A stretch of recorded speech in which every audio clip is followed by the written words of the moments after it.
we're ready to turn the heel.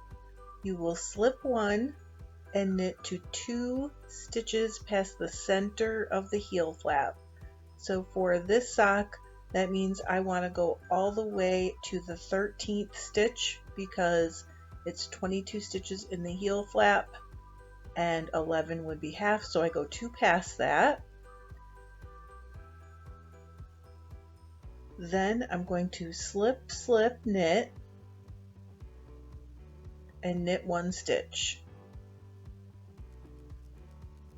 Turn your work. Get yourself untangled. I'm always tangled.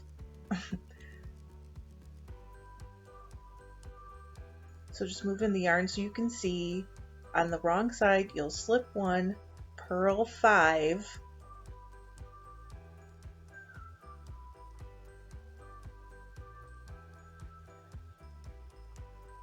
and then purl 2 together and purl 1.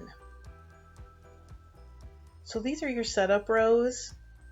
Now we'll do 2 rows that you're going to repeat until you've worked all the way out to the edge of the heel flap.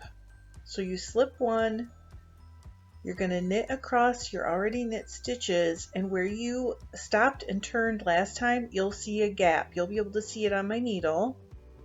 When you hit this gap, you're going to do a slip, slip, knit to close the gap. So 1 stitch on each side. And then knit 1, and then turn your work. I know this is a different slip slip knit than some of you use. The traditional one works fine, so that's just what I prefer. Once you've turned and you're on the wrong side, you'll purl to 1 stitch before the gap and close the gap by purling 2 stitches together.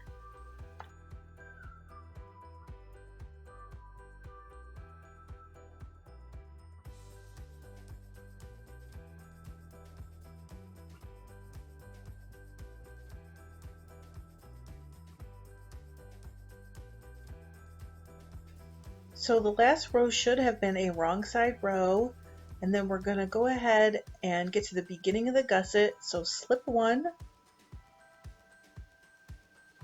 and then knit across these stitches. Count them as you go because you want to write down your count. We're going to use that later.